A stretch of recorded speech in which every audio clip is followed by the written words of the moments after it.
Hey guys, and welcome to the Working Money channel. Please subscribe, guys. It really does help with the algorithm, and a thumbs up never hurts as well. Sir Gordon Gecko here on Twitter, bringing up the Evergrande chart now. This has been a big story, and it has been very important for not only the crypto market, but all markets around the world. He's asking, buy the dip or... Nah, take a look at that, guys. Just for a second, take a look at that chart. I even have it up here on the weekly. Going back to 2010, look at where Evergrande has retraced to. So, if you guys have not heard the story, I recently did a video about Evergrande outlining, I believe it was Adam Cochran's tweet thread with regards to this whole catastrophe that is occurring over there in China. And you know, I could sum it up here a bit. I mean, I think the chart speaks for itself. I'll link it up here in the top right-hand corner if you guys didn't catch that video. At the time, it wasn't getting that much traction, but now I think ever since the Evergrande thing has been more present in the news, it has been getting a lot more views, I've noticed. Interesting considering usually video views tend to taper off as the video gets older. Nevertheless, this is what we are seeing for Evergrande. So this is the chart right now on the weekly, and as you guys can see, Evergrande is retracing to levels it has not seen since May of 2010. So this is an 11-year low for company Evergrande, and you know, just kind of fallen off the cliff. Again, we don't really know what is going to happen with this company. Mr. Whale here is also saying China has halted Evergrande and dozens of other stocks from trading in order to stop them from plummeting to the floor. They want the panic and fear to spread to foreign markets so they don't absorb all the damage. This is 2008, but much worse. So the 2008 market crash, of course, as we know, really did rock the markets. And now the Evergrande thing also having an effect on the markets. This is the S&P 500 real quickly, just on the weekly to show you guys what had happened back in 2008. If you are not familiar with that crash, we did see that crash occur from about late 2007 all the way to early 2009. So it was a big event in financial history, especially for the United States, but also it did affect markets worldwide.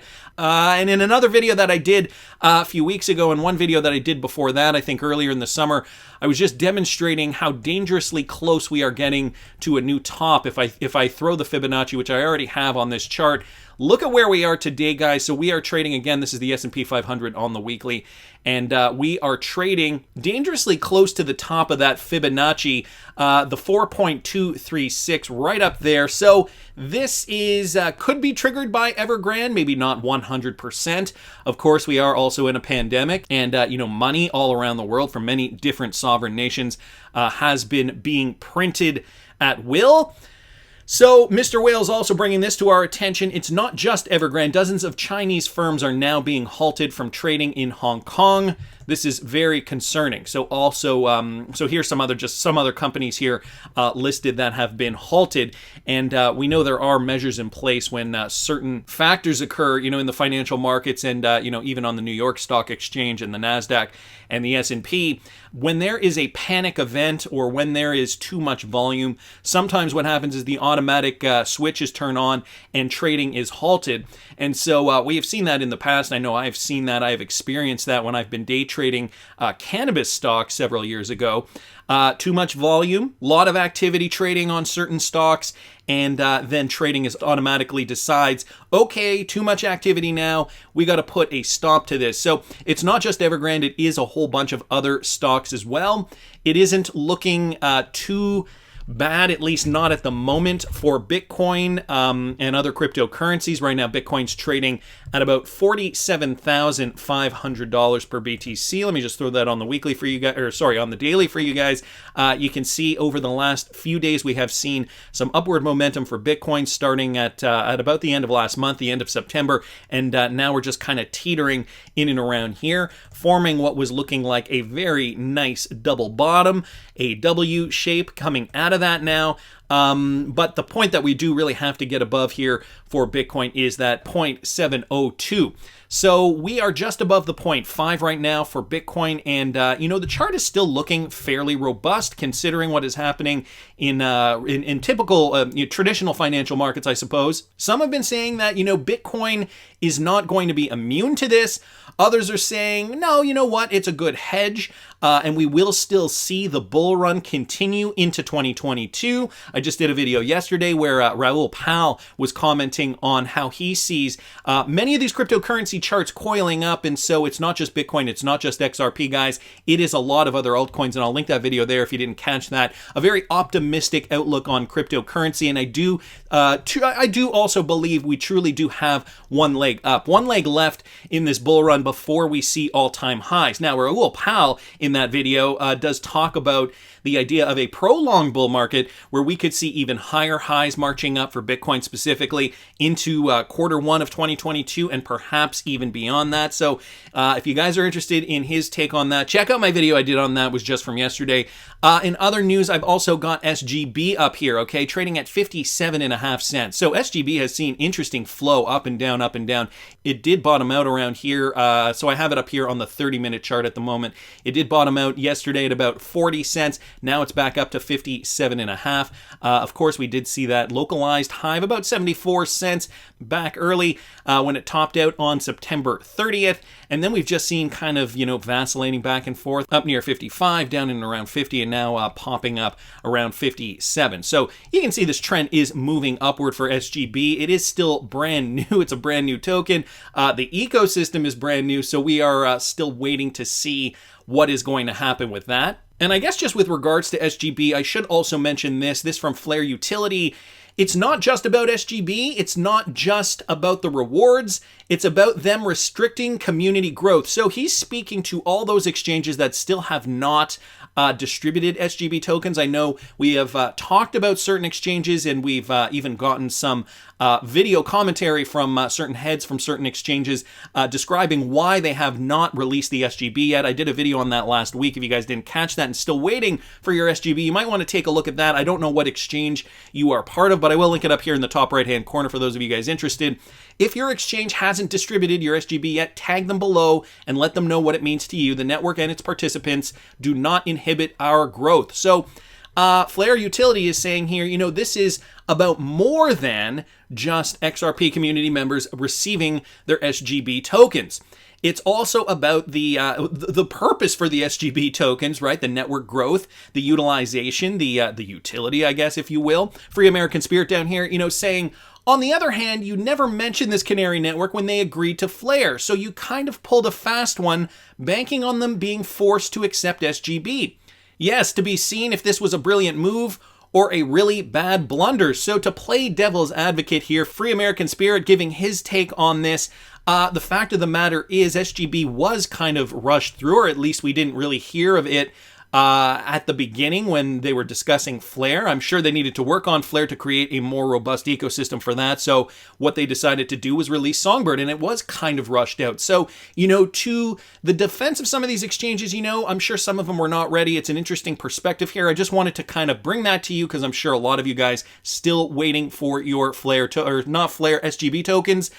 But the thing is, I think that this is the bigger point here that we have to remember. Some of these exchanges have put out a statement saying, we understand, we're working on it. It might not happen right away, but we're getting there.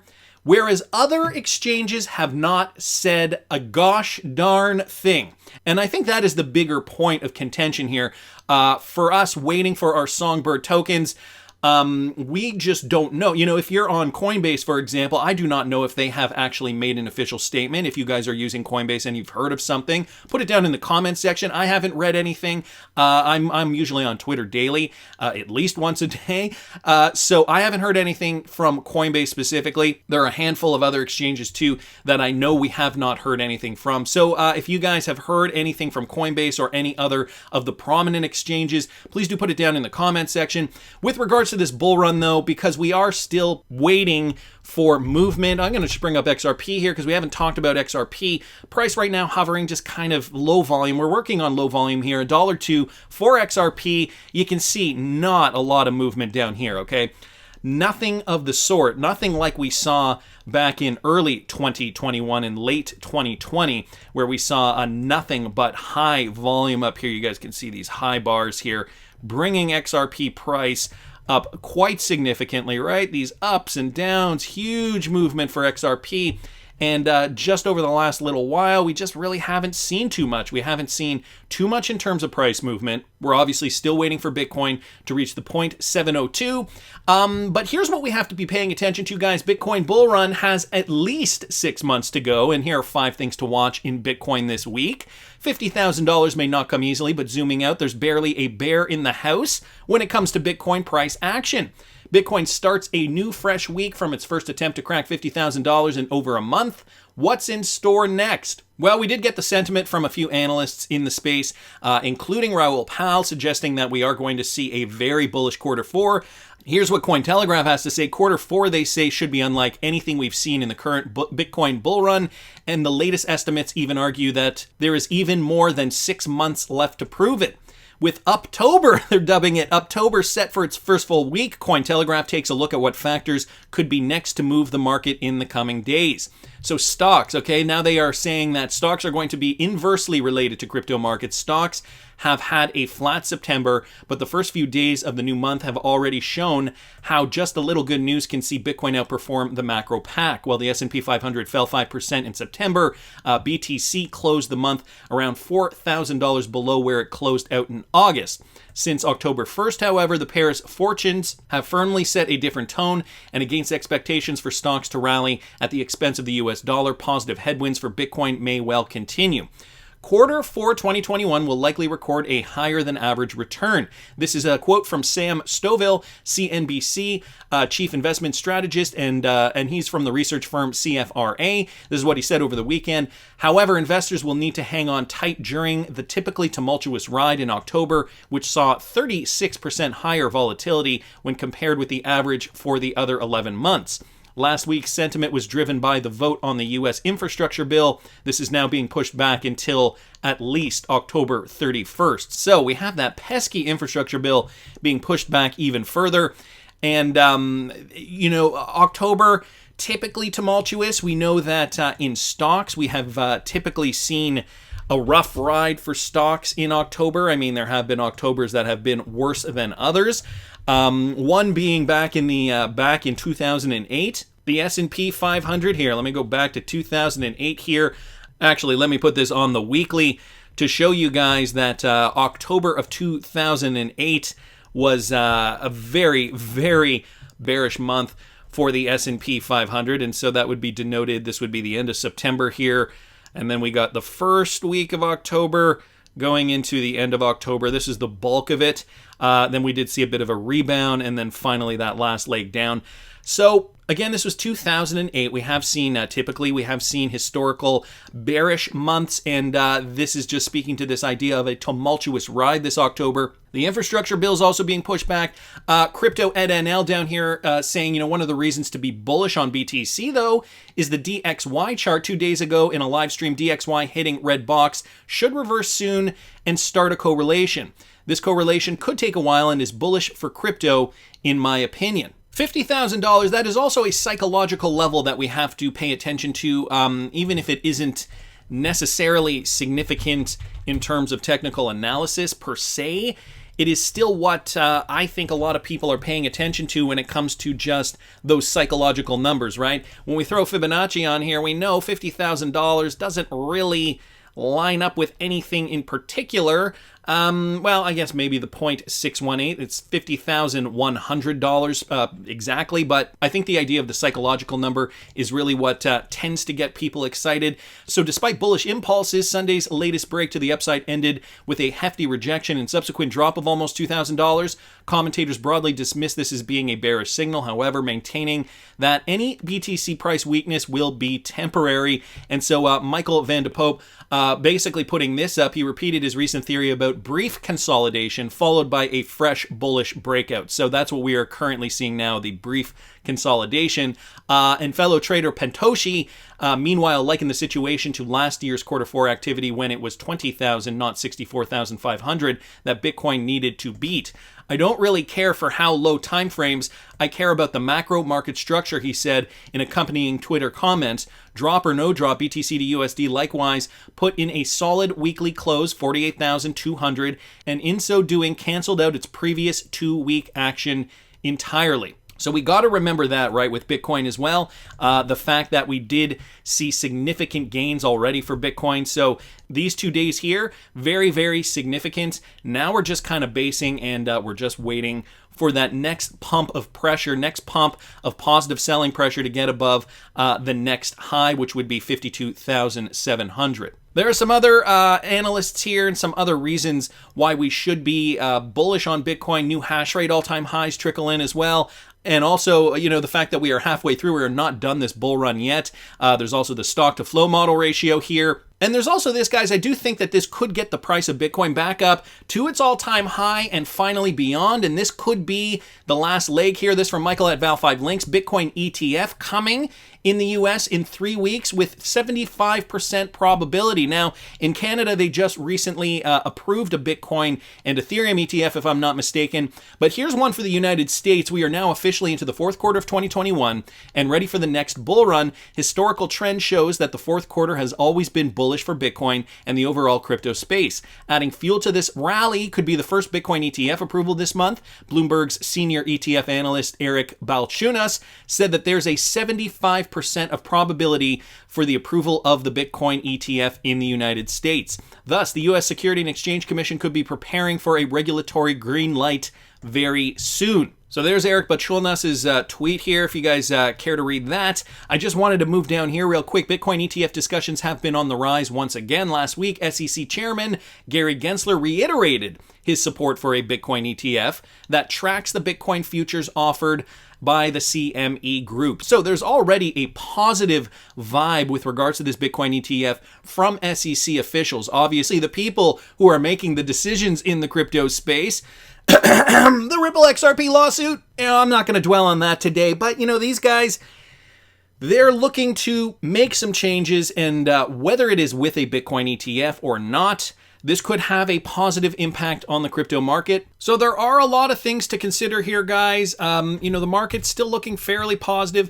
We've got SGB now up at 59.5 cents, so almost breaching that 60-cent level. Nevertheless, we have to be careful. Evergrande is still not a thing of the past, and a tumultuous October could be in the cards, even if it does mean that ultimately we will get up past all-time highs. But that's just my opinion. I want to hear what you guys think. Please subscribe to the channel if you haven't already. Like the video if you like the content I'm providing. I always love hearing your comments. See you in the next one, guys.